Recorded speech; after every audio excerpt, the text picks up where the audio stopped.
All right, this is Peter Cole, and welcome back. This is part 2 of my intro to Orchestral Sample Libraries. These are some videos that I'm putting together for beginners. If you're just getting started out, these are some of the concepts that I wish that I had known when I was starting out. It would have helped me make some better purchasing decisions, frankly.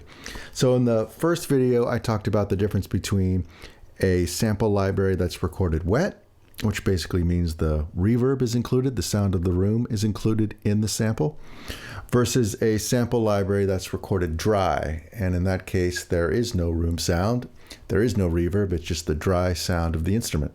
So two different types of samples there. In this video, I'm going to be talking about the difference between a library where they're providing an ensemble version of this instrument, which means basically all the instruments are together. For example, with the string section, all the strings would be together in one string ensemble. And in the case of Contact, which I'll be using, my sample player, that's usually called a patch. So you have an ensemble patch. The other type that I'll be talking about is when the patches are split up based on the instrument, and you get each individual instrument as its own section. So you would get a patch for the basses, a patch for the cellos, a patch for the violas, a patch for the violins. Basically, you get each instrument separately. So two big differences there. Either all the string section as one big ensemble, or broken out by section. So let's look at some examples. I'm going to bring up Albion 1, one of my favorites. And I've already got the string patch loaded up here. That's what this means. This is the patch, if you're not familiar with that term. And it's got the entire string section in it. So you can't see it broken out by the basses or the cellos or the violins, right?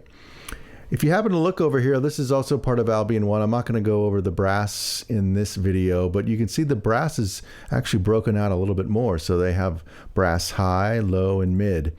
So, they're not breaking out the tubas and the trumpets and the trombones.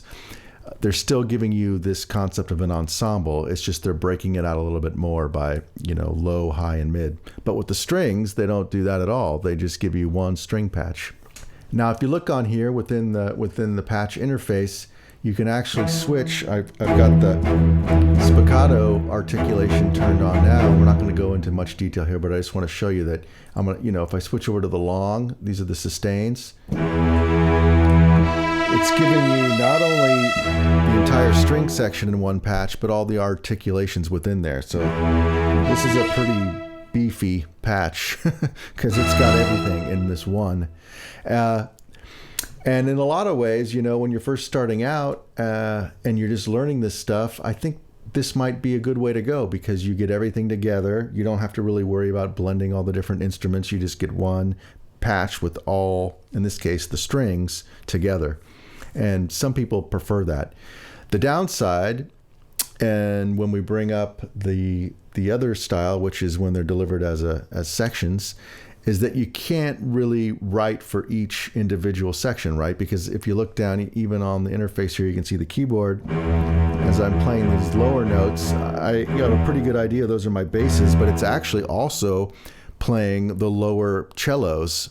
And if you go up even more in the middle, like in this range, you're actually hitting the basses, the cellos, and even some of the lower violas. So now you've got 3 different instruments, and you can't really target just the cellos, for example, because you're going to be hearing a little bit of bass in there and a little bit of viola, potentially. So that's why people prefer to write with sections. So now I'm going to bring up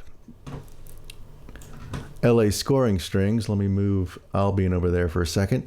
Now in LA scoring strings, that concept of a patch I was talking about, you can see now I got like all these patches on there, right? Well, that's because there's a different patch for each instrument. So here's my bass patch, cellos, violas, violin 1 and violin 2. So they're all on there. And I put them, just for simplicity and to illustrate, I put them all in the same Contact engine, and some people do that. Although if you want to write for each individual section, like if you want to write a piece of music just for the cellos, ideally you would create a new track in your DAW and set that aside just for that instrument. And that's what I usually do. But just for purposes of showing you how it looks, I loaded them all up in one Contact Engine. But yeah, that's the real benefit. And we'll just hear kind of roughly how this sounds. That's the real benefit of the sectioned approach, is that you can write just for certain instruments. And for composers that write different parts for different instruments, you have to have this, right? You need the sections broken out so you can target different pieces of writing for different instruments. So it's a little more work, right? Because you got to load up each one, and ideally you're loading them up on their own track, and they got their own, EQ and all that. So, I mean, it's a lot more work to build all that out to make it sound like a full orchestra. But the benefit is you're getting tons of control. You can really pinpoint and write for a certain instrument. The other important thing that we shouldn't forget about is that with a ensemble patch, you're getting the default panning that the people who created the sample library are giving you. Now, it's probably a true realistic orchestral panning because they recorded a real orchestra. So it's probably very accurate. But after they give it to you, there's not much you can do. You can't really pan the cellos to a different place if you wanted to, because it's stuck there. Whereas with the sections, you can, adjust the panning like I'm doing right here. Make the cellos go off to the right, for example, where your violins will go off to the left. So you can really get fine-tuned on each individual instrument based on which patch you're writing for at that time. So that's another big advantage to the sectioned approach. And you'll appreciate it more when you're really getting into the production aspects after you've gone past the composing benefits of it. When you start really getting to the production and wanting to make it sound as powerful and as good as you can, you'll appreciate the ability to pan, believe me. So those are the two main differences: the ensembles, giving you all the instruments at once, and the sections where they break out each instrument as its own patch. There's some libraries like Cinematic Studio Strings, and in fact, this is quite common, where they will give you both. So with Cinematic Studio Strings, look here, they give you an ensemble patch, but then they also break out each individual instrument as its own patch. So that's pretty cool. If you just want to get started, and this is something I'll do sometimes if I'm just kind of brainstorming, getting some ideas down, I'll load up the ensemble, and then when I'm ready to get down and dirty and really write the music and write for each different instrument, then I'll load up each individual section. So that was it. I know that was pretty quick and it's a simple concept, but hopefully that helped explain the difference between ensemble patches and patches where they're giving you each instrument as its own section.